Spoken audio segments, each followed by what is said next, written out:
Ua o matauina I lunga o penga te whailangi ma wala o tustu singa whela wa.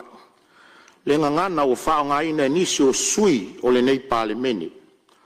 O nisi foi sa avea ma minsta le pulenga whatonu le malo le ma mau tele atu. O se ngangana whatautā ma femilo sai le tusia ino ni upu masoa.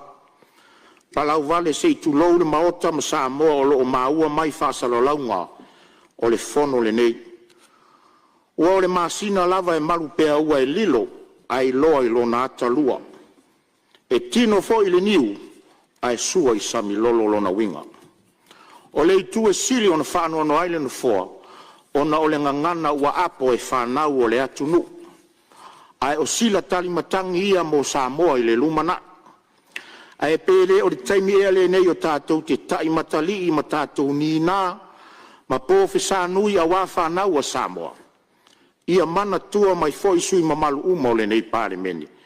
Ua nā o te tonu, ua le nā o te tonu o le nei maota e whaalangi ai oi lo mamalu.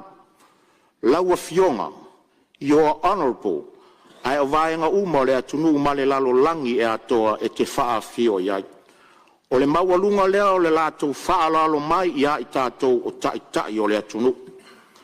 O le upo le atunu, ua nā o le manu ula e mawhai o na talai o na notanga.